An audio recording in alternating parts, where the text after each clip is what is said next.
Halo sahabat, Assalamualaikum. Semoga sehat selalu dan senantiasa berbahagia. Terima kasih udah subscribe dan menyimak video-video SLMT TV. Semoga Tuhan Yang Maha Esa selalu memberikan rezeki yang berkah dan berlimpah ruah untuk sahabat semua.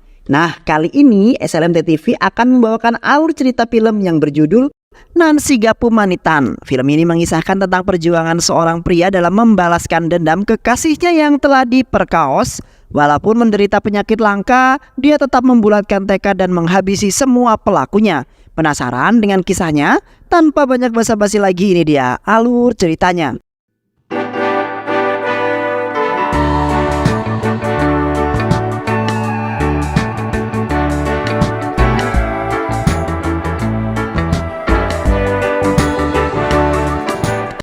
Indiran adalah seorang bocah malang yang menderita penyakit narkolepsi. Penyakit ini adalah penyakit yang membuat penderitanya tidur mendadak ketika mengalami emosi yang tinggi. Ibu Indiran yang bernama Sumati sudah pasrah dengan penyakit anaknya tersebut. Sudah banyak dokter dan dukun yang kemudian dikunjungi oleh keluarganya untuk menyembuhkan anaknya tersebut. Tapi tak kunjung juga menemukan hasil hingga pada suatu hari, seorang dokter berpengalaman meminta Sumati untuk tidak mengkhawatirkan penyakit anaknya tersebut. Penyakit narkolepsi yang diderita Indiran hanya akan membuatnya tidur secara mendadak jika dia menerima emosi yang tinggi. Emosi itu bisa meliputi rasa takut, kaget, marah, sedih, dan bahagia. Namun walaupun demikian, sejatinya Indiran ini tidak benar-benar tidur. Sejatinya Indiran tidak benar-benar tidur. Tertidurnya orang narkolepsi berbeda dengan tidurnya orang-orang biasa. Dia masih bisa mendengar dan merasakan apa yang kemudian terjadi di lingkungannya. Hal itulah yang kemudian membuat Indiran menjadi juara di kelasnya. Dia terus mendengar dan memahami apa yang dikatakan oleh gurunya walaupun dia terlihat seperti sedang tidur. Jangan khawatir tentang masa depannya. Dia pasti akan menjadi orang yang sukses. Penemu sekaligus ilmuwan hebat bernama Thomas Alva Edison juga menderita penyakit ini, ujar dokter kepada Sumati. Beberapa tahun kemudian, Indiran yang dulu kecil kini sudah sangat dewasa dan tumbuh menjadi bujang yang sangat tampan. Kemudian dia ditemani oleh sahabat sejatinya yang bernama Satis akan pergi ke sebuah kota untuk mencari pekerjaan. Indiran selalu mengingatkan dirinya untuk bisa mengendalikan emosinya. Sebenarnya kecerdasan yang dimiliki oleh Indiran mampu membuatnya diterima untuk menjadi seorang pekerja. Namun kambuhnya penyakit narkolepsi kemudian membuatnya harus digagalkan. Berkali-kali Indiran melamar pekerjaan, berkali-kali juga dia ditolak. Indiran kemudian mendapat kesempatan untuk mendapatkan uang dari penyakitnya sendiri. Salah satu kampus mengundangnya sebagai narasumber dari penyakit narkolepsi. Sumati sebenarnya melarang Indiran untuk mengambil pekerjaan tersebut. Namun Indiran tetap kekeh untuk mengambilnya. Di dalam kampus, Indiran menyampaikan kisahnya sebagai seorang pengidap penyakit narkolepsi. Dia juga menceritakan bahwa penyakitnya ini membuatnya tidak bisa berhubungan suami istri. Uang yang dihasilkan sebagai narasumber tersebut lalu digunakan oleh Indiran untuk membeli laptop dan membelikan ibunya sari. Indiran lalu menggunakan laptopnya itu untuk bekerja secara online dengan imbalan gaji Rp20.000 per bulannya. Satu persatu keinginan Indiran mulai tercapai. Dia berhasil membuat ibunya berhenti dari pekerjaannya karena sudah mampu ditanggung oleh Indiran. Indiran kemudian menulis sebuah keinginan itu pada sebuah kertas. Dia juga berhasil menyelesaikan keinginannya untuk membantu temannya yang bernama Karuna. Kini keinginan Indiran yang berikutnya adalah berjalan sendirian tanpa ditemani oleh siapapun. Malangnya bagi Indiran karena tiba-tiba sebuah mobil hendak menabrak dirinya. Kejadian itu kemudian membuat narkolepsi Indiran kambuh dan dirinya pun langsung tertidur. Momen Indiran yang tiba-tiba tertidur itu justru dimanfaatkan oleh seorang pria asing untuk mencari sumbangan. Dia mengatakan kepada semua orang jika Indiran yang kecelakaan ini adalah seorang yatim piatu. Dia tidak memiliki biaya untuk berobat. Seorang wanita cantik bernama Mira yang kasihan terhadap Indiran lalu memberikan pria asing itu sejumlah uang. Keesokan harinya Indiran diingatkan oleh teman-temannya untuk tidak berjalan sendirian lagi. Dia juga disarankan untuk segera menikah agar ada yang menemaninya. Di saat yang bersamaan Mira tiba-tiba muncul di hadapan Indiran. Indiran yang tidak mengenal Mira terkesima dengan kecantikannya. Indiran ingin berkenalan dengan Mira. Namun Mira yang kaget karena melihat Indiran langsung berteriak dan menyebabkan keduanya pingsan. Setelah sadar, Mira kini memahami apa yang terjadi pada Indiran. Dia juga tidak merendahkan Indiran yang mengidap penyakit narkolepsi. Mira lalu meminta nomor telepon Indiran dan Indiran pun memberikannya. Usut punya usut, ternyata Mira berasal dari keluarga yang sangat kaya raya. Ayahnya adalah seorang pengusaha India ternama. Ayahnya juga menjodohkan Mira dengan seorang pria bernama Kartik. Namun perjodohan itu ditolak oleh Mira karena Mira tidak menyukai sifat Kartik yang sangat kasar pada setiap wanita. Mereka juga memiliki visi misi kehidupan berumah tangga yang sangat berbeda. Di sisi lain, Indiran ternyata juga dijodohkan oleh emaknya. Dia dijodohkan dengan seorang gadis yang masih merupakan keluarganya sendiri. Namun gadis itu menolak Indiran lantaran gajinya yang sangat kecil dan dirinya yang mengidap penyakit narkolepsi. Sumati berusaha menguatkan hati Indiran. Dia juga berjanji akan mencarikan Indiran gadis yang lain. Tak lama kemudian Mira menghubungi Indiran. Dia mengajak Indiran untuk bertemu di suatu tempat. Ternyata Mira tidak datang sendirian. Dia ditemani oleh teman-temannya yang penasaran dengan penyakit narkolepsi. Untuk membuktikannya, teman-teman Mira lalu mengagetkan Indiran dari belakang. Hal itu kemudian membuat narkolepsi kambuh dan Indiran langsung tertidur seketika. Mira yang melihat hal tersebut langsung memarahi teman-temannya yang sangat kurang ajar terhadap Indiran. Setelah mengantarkan Indiran pulang, kemudian Mira meminta maaf kepada Indiran karena kelakuan dari teman-temannya Mira. Bukannya marah, Indiran justru berterima kasih karena Mira telah memarahi teman-temannya. Aku mendengar semuanya, terima kasih karena telah memarahi teman-temanmu, ucap Indiran. Mira kemudian mulai kagum dengan penyakit narkolepsinya tersebut. Dia juga kepincut dengan kepribadian Indiran yang sangat baik hati tentunya. Mira lalu meminta Indiran untuk diperbolehkan mampir sebentar. Sumati yang melihat anak bujangnya itu kemudian membawa seorang wanita yang sangat cantik, tentu salah paham. Dia mengira jika Mira adalah sang kekasih Indiran. Mira lalu disambut dengan sangat hangat di rumahnya Indiran. Indiran juga memperbolehkan Mira untuk melihat daftar keinginannya. Setelah membacanya, Mira jadi sangat ingin mengabulkan keinginan Indiran. Dia lalu mengabulkan keinginan Indiran untuk menonton sebuah film yang ada adegan belah durennya. Namun ketika adegan yang ingin dilihat oleh Indiran itu muncul, dia justru malah tertidur. Mira hanya bisa tertawa pulas melihat hal tersebut. Mira lalu mengabulkan keinginan nomor 8 Indiran, yaitu mendapatkan ciuman dari gadis cantik. Indiran yang mendapatkan ciuman itu sontak kaget dan langsung tertidur dengan seketika. Di dalam hati Mira sebenarnya dia sangat ingin menikah dengan Indiran. Indiran lalu dibawa ke rumah untuk bertemu dengan sang ayah. Namun lagi dan lagi penyakit narkolepsi selalu jadi kendala bagi Indiran. Ayah Mira tidak mengizinkan anaknya itu untuk menikah dengan Indiran karena Indiran tidak bisa memberikan sebuah keturunan untuk Mira nantinya.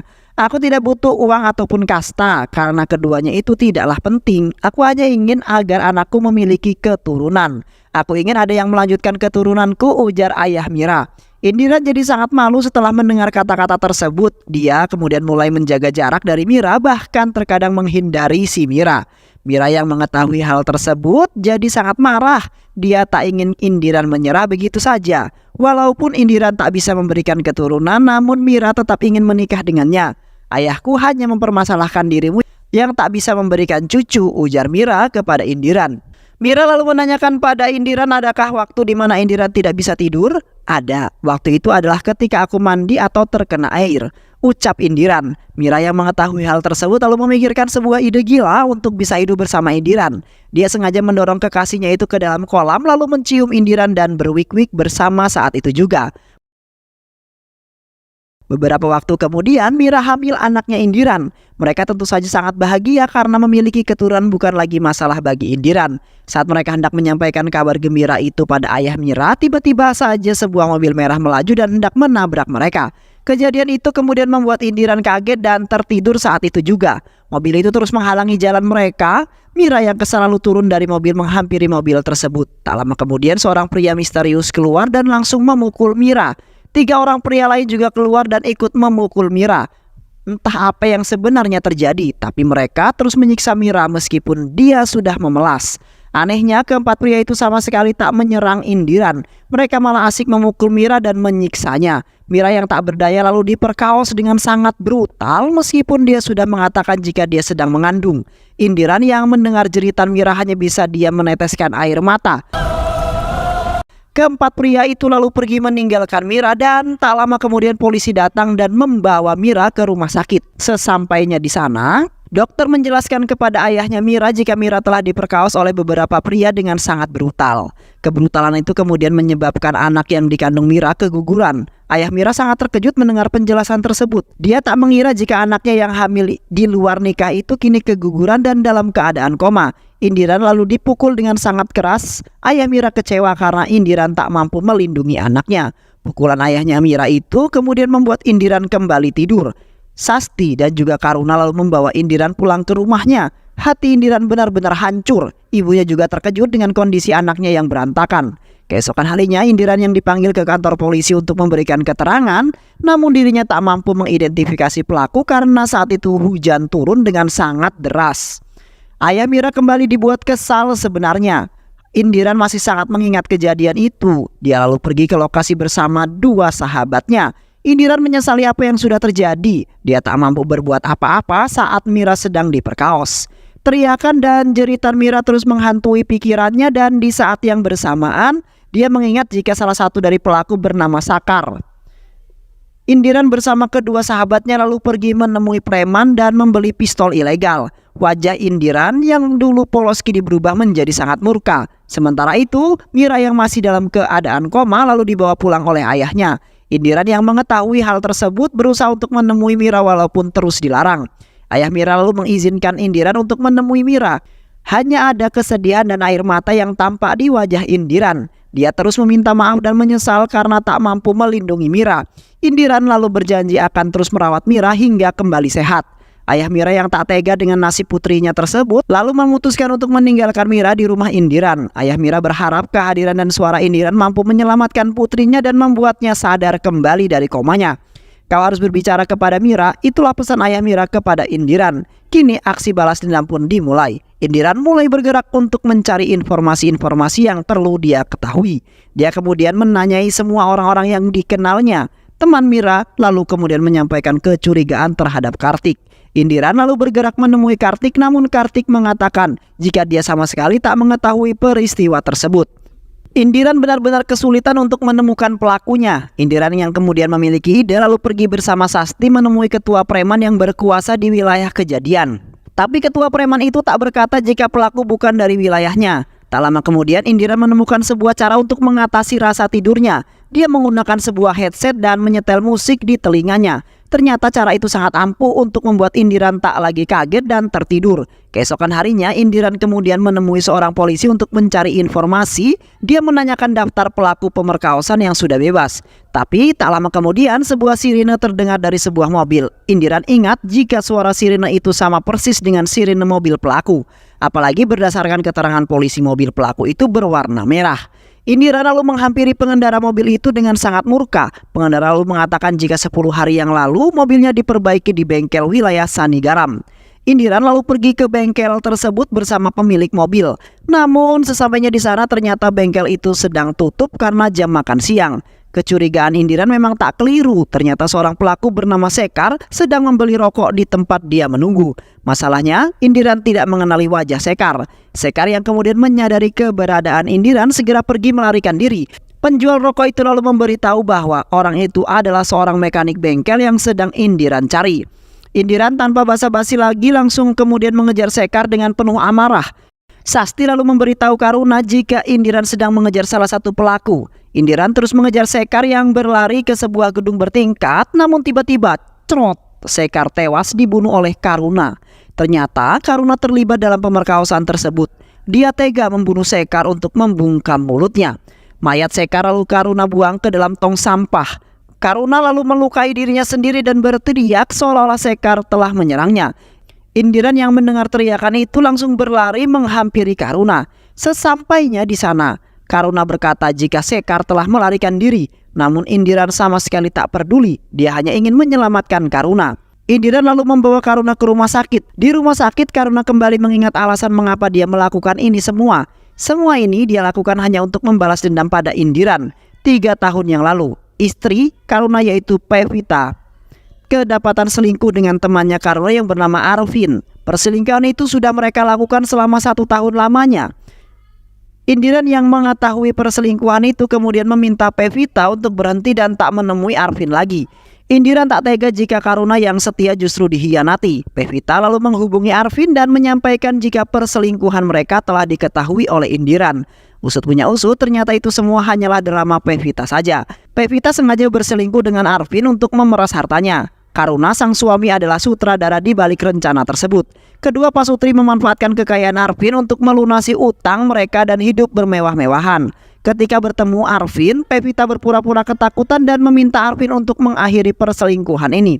Namun Arvin yang terlanjur cinta mati pada Pevita tak ingin terpisah darinya.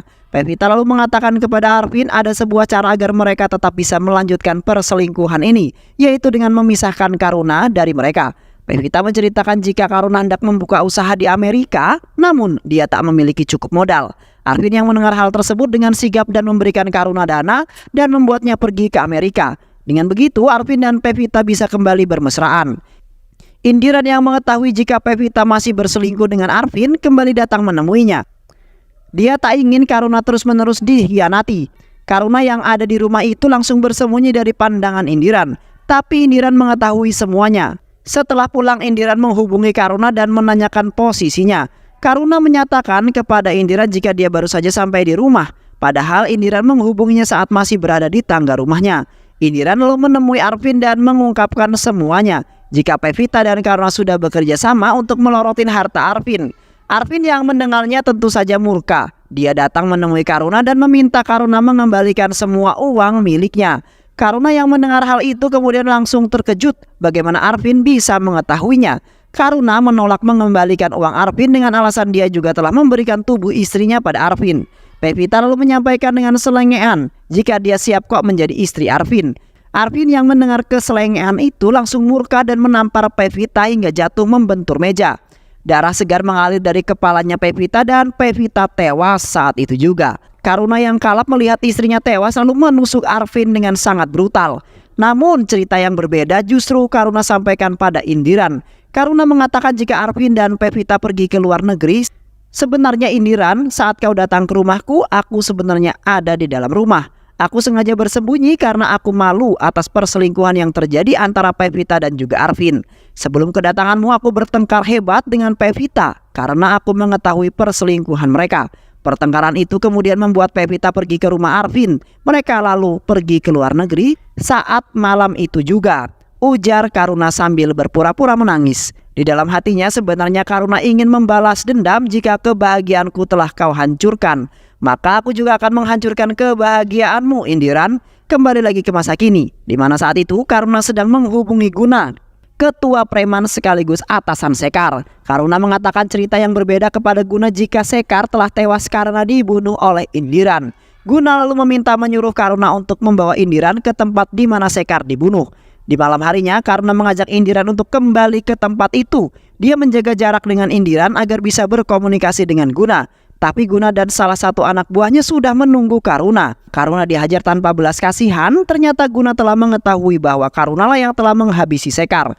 Guna mengetahui semua kelicikan dan kebusukan Karuna. Apalagi dulu geng Sekar lah yang sudah menguburkan mayat Pevita dan juga Arvin.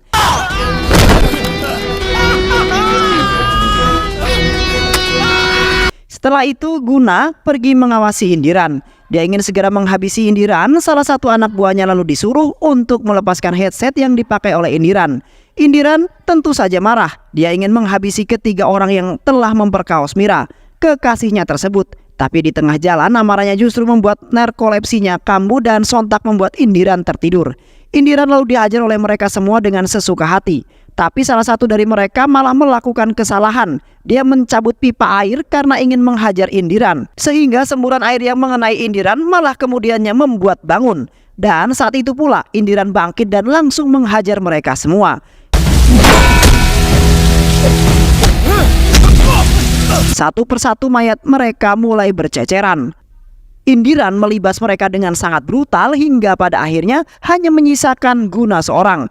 Indiran lalu menghabisi Guna dengan sangat kejam. Di saat yang bersamaan Karuna datang dengan topeng mukanya. Dia berpura-pura puas atas kematian pada preman. Meskipun sudah mengalahkan Guna dan anak buahnya, nyatanya Indiran masih berada di sana. Ternyata Dalang masih menunggu kematian dari dalang utama pemerkosaan Mira. Usut punya usut, Indiran sudah mengetahui semuanya. Dia menyadari saat Karuna hendak menghabisi Sekar. Dia melihat pantulan cahaya yang menunjukkan jika Karunalah yang menghabisi Sekar. Sebenarnya saya bisa menghabisimu pada saat itu juga, tapi saya mengurungkannya karena saya ingin melihat sisa pelaku lainnya.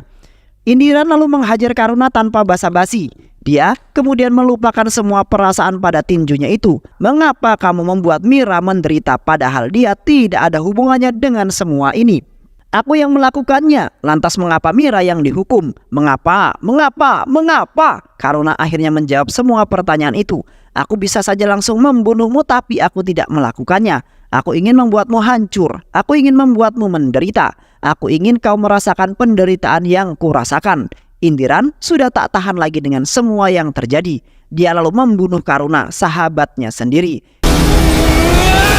Sementara itu Mira masih dalam keadaan koma. Indiran memasukkan satu lagi keinginannya, yaitu melihat Mira bangun dan ceria seperti sedia kala. Dan film pun selesai.